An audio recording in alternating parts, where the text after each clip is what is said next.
ఓబీసీల పోరుబాట అనే పుస్తక ఆవిష్కరణ కార్యక్రమానికి వచ్చేసినటువంటి పెద్దలందరికీ పేరు పేరున ధన్యవాదాలతో ముఖ్యంగా ఈటల రాజేందర్ అన్న, మహేష్ కుమార్ గౌడ్ అన్న, వక్లాభరణం గారు, దాసోజు శ్రవణ్ గారు, అద్దంకి దయాకర్ గారు, జాజల శ్రీనివాస్ గారు, అనిల్ ఇరావత్రి గారు, చిరంజీవులు సార్ ఇప్పుడు వెళ్ళిపోయినారు, పూర్ణచంద్రరావు సార్, మన వి ప్రకాష్ గారు అన్నగారు, ఇక్కడ ఉన్నటువంటి కాశీనాథ్ గారు, మిగతా పెద్దలందరూ, మరి సభా ప్రాంగణంలో ముందున్న వాళ్ళందరికీ నమస్కారాలతో ఒకసారి పృథ్వీరాజ్ ఆగే ఆజం. చాలామంది గత ఈ పుస్తకం వచ్చినప్పటి నుంచి పృథ్వీరాజ్ ఎవరు పృథ్వీరాజ్ అని అడుగుతున్నారు. ఈయన పృథ్వీరాజ్, ఈయన అడ్వకేట్. నాతో పాటు 5-6 పుస్తకాలు రాసినారు. నాదొక రీసెర్చ్ టీం ఉంది. నేను గత 24-25 సంవత్సరాల అడ్మినిస్ట్రేటివ్ జీవితంలో ఒక 11 పుస్తకాలు రాసిన. దాంట్లో ఇది నాకు 11వ పుస్తకం. అందరికీ ఓకే అనిపిస్తే ఇక్కడ స్టేజ్ మీద మీరు చూసినట్టయితే మన తెలంగాణ సంబంధించినటువంటి 3 రాజకీయ పార్టీల దురంధరులు ఇక్కడ కూర్చున్నారు. ఈటల రాజేందర్ అన్న, మహేష్ కుమార్ గౌడ్ గారు, మరి దాసోజు శ్రావణ్. మీకు ఓకే అనిపిస్తే మీతో ముందు మాట్లాడిస్తా, దాని తర్వాత మిగతా పెద్దలందరూ మాట్లాడతారు. అందరు ఓకే కదా?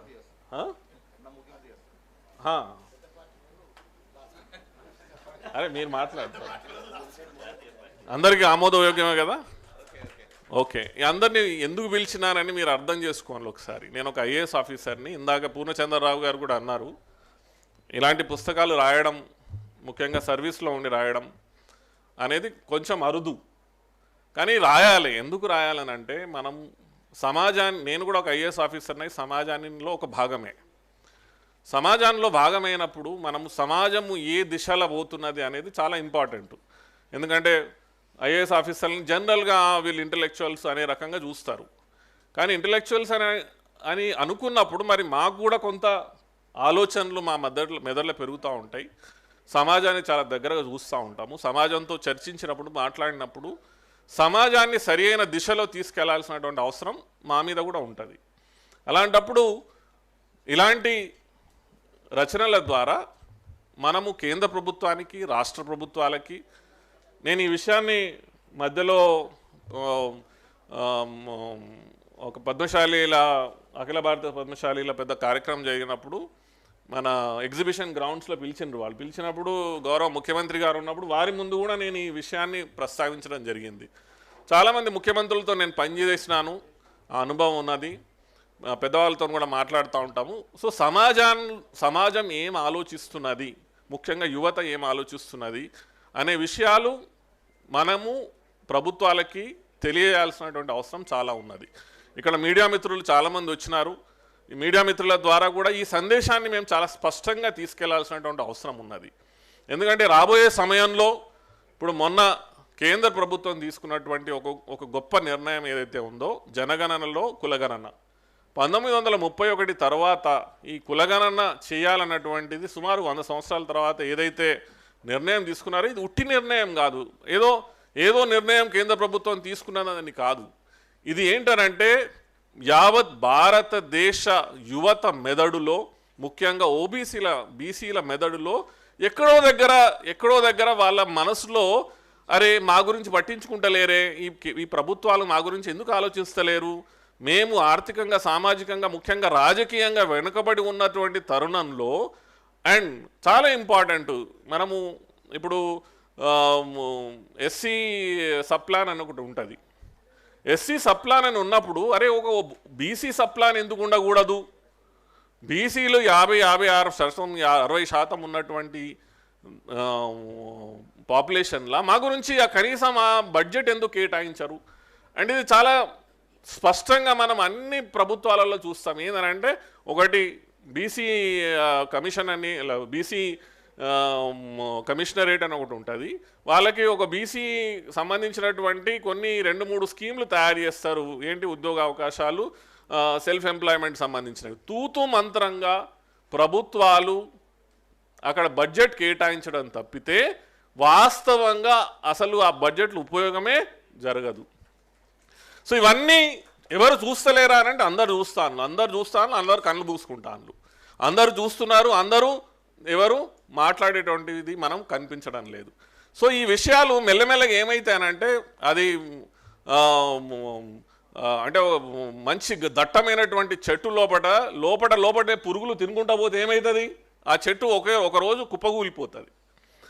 అదేవిధంగా ఈరోజు సమాజంలో కూడా బీసీలు ఓబీసీలు ఏదైతే ఆలోచనలు చేస్తున్నారో, లోపల రగిలిపోతున్నారో, లోపల ఆ బాధని తమలో పెట్టుకొని ముందుకు పోతున్నారో దాన్ని ఎక్కడో దగ్గర వ్యక్తపరచాల్సినటువంటి అవసరం మనందరికీ ఉన్నది. అందుకే ఈరోజు 3 పార్టీలకు సంబంధించినటువంటి Congress party, BJP party, TRS party, అదేవిధంగా మన సమాజానికి సంబంధించినటువంటి ఆలోచన పరులైనటువంటి వి ప్రకాష్ లాంటి వాళ్ళు, వకలాభరణం గారు, జాజుల శ్రీనివాస్ గారు, వీళ్ళందరినీ మనం పిలిచి ఈ డిస్కషన్ చేయాలి, మనం చర్చించాలి. మనం చర్చించకుండా ఏమవుతుందిలే ఇది చర్చించాల్సిన అవసరమా, దీని గురించి ఎవరైనా పట్టించుకోరా అని అంటే ప్రజలలో, ఓబీసీలలో, బీసీలలో, బీసీ యువతలో ముఖ్యంగా ఆత్మ న్యూనతాభావం అత్యధికంగా పెరిగిపోతుంది. ఆత్మ న్యూనతాభావం పెరిగినప్పుడు అసలే మనది తెలంగాణ లాంటిది ఎమోషనల్ సమాజం, మనది చాలా ఎమోషనల్ సమాజం. మనం లోపటనే ఇప్పుడు సిరిసిల్ల ఉన్నదనుకోండి, ఇప్పుడు సిరిసిల్లకు సంబంధించినటువంటి విషయం నేను ఇక్కడ ప్రస్తావిస్తా. సిరిసిల్లలో ఉన్నటువంటి పద్మశాలి సామాజిక వర్గం ఏదైతే ఉన్నదో అక్కడ ఆత్మహత్యలు జనరల్గా మనం ఎప్పుడు బాగా వినుకుంటూ వచ్చేది, ఈ మధ్య కొంచెం తగ్గిపోయింది కానీ బాగా జరిగేటి. సో అక్కడ నేను అదే సమాజం వర్గానికి సంబంధించిన వాడిని అక్కడికి పోయి మాట్లాడినప్పుడు అసలు ఫ్యామిలీ వాళ్ళకు కూడా తెలియదు ఆయన లోపల ఇంత గుమిలిపోతాడా, అసలు ఆయన ఇంత బాధల్లో ఉన్నాడా అని మాకే తెలియదని వాళ్ళ వైఫ్ కానీ పిల్లలు కానీ చెప్తారు. సో ఈ బీసీలు ఎట్లాంటి వాళ్ళంటే కుల వృత్తులు, చేతి వృత్తులు చేసుకునే వాళ్ళు పొద్దు నుంచి రాత్రి దానిక పని చేసుకొని తమ కుటుంబాన్ని ఏ విధంగా సాదుకోవాలనే ఆలోచనే ఉంటుంది తప్పితే మిగతా ఆలోచన ఉండదు. కానీ లోపల ఎలా కుమిలిపోతారనంటే అసలు మమ్మల్ని ప్రభుత్వాలు పట్టించుకోవట్లేదు, మనల్ని అసలు అధికారులు పట్టించుకోవట్లేదు, మనకు ఉన్నటువంటి నాయకులు పట్టించుకుంటలేరు అనేటువంటి ఈ ఆత్మ న్యూనతావాదం లోపల పెరిగి అది ఏదో ఒక రోజు బ్లాస్ట్ అవుతుంది. అలాంటి పరిస్థితులు కాకుండా చూసుకోవడం చాలా ఇంపార్టెంట్. అందుకని ఈరోజు తెలంగాణలో జరిగినటువంటి ఆ కుల సర్వేనా, లేకపోతే ఇతర ప్రదేశాల్లో జరిగినటువంటి ఇతర స్టేట్లలో జరుగుతున్నటువంటి కుల సర్వేలా, లేకపోతే కేంద్ర ప్రభుత్వం తీసుకున్నటువంటి నిర్ణయం ఏదో కుల గణన సంబంధించినటువంటి నిర్ణయాలు, ఇవన్నీ మనం దీన్ని స్వాగతించి దీన్ని కరెక్ట్ డైరెక్షన్లో కూడా తీసుకుపోవాలి.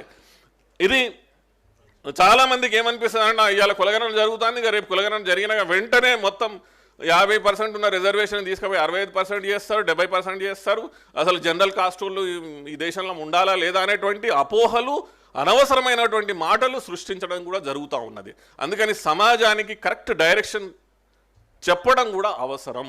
ఎందుకంటే మీరు స్పేస్ ఇస్తారా, స్పేస్ గుంజుకోవడం జరుగుతుందా, స్పేస్ లాక్కోవడం జరుగుతుందా, ఆ స్పేస్ని ఇంకెవరన్నా వచ్చి ఆక్యుపై చేసుకోవడం జరుగుతుందా, ఇవన్నిటి మధ్యలో ఎక్కడో దగ్గర చర్చలు జరగాల్సినటువంటి అవసరం ఉన్నది. కాబట్టి ఆ దిశలో ఈ పుస్తక ఆలోచన రావడం, దీని గురించి ప్రయత్నాలు చేసి దీంట్లో ఉన్న సబ్జెక్ట్ని దీంట్లో దింపడం జరిగింది. కాబట్టి మీరందరూ దీన్ని స్వాగతిస్తారని ఆలోచిస్తూ, ముఖ్యంగా ఎవరైతే మన ప్రభుత్వాలలో ఉన్నటువంటి ముఖ్యులు ఉన్నారో వాళ్ళ దృష్టికి తీసుకెళ్లాల్సిన అవసరం చాలా ఇంపార్టెంట్గా ఉన్నది. ఎందుకంటే నిర్ణయాలు తీసుకుంటారు, రేపు కమిషన్లు వేసి ఇతర రకాలుగా నిర్ణయాలు తీసుకునే దగ్గర వాటి కరెక్ట్ వ్యక్తుల దగ్గర దృష్టికి తీసుకెళ్తారనే ఉద్దేశంతో మనం అందరినీ పిలిచి దీన్ని డిస్కషన్ చేయడం జరుగుతూ ఉంది. మీరందరూ ఈరోజు ఈ కార్యక్రమానికి వచ్చి ఈ కార్యక్రమాన్ని పాల్గొని దీన్ని విజయవంతం చేయడానికి ప్రయత్నించినందుకు మీ అందరికీ పేరు పేరున ధన్యవాదాలతో, ముఖ్యంగా స్టేజ్ పైనటువంటి పెద్దలందరూ చాలామంది ఇక్కడికి వచ్చినారు. మీ అందరికీ మరొక్కసారి ధన్యవాదాలు తెలియజేసుకుంటూ జై భీమ్, జై ఫూలే.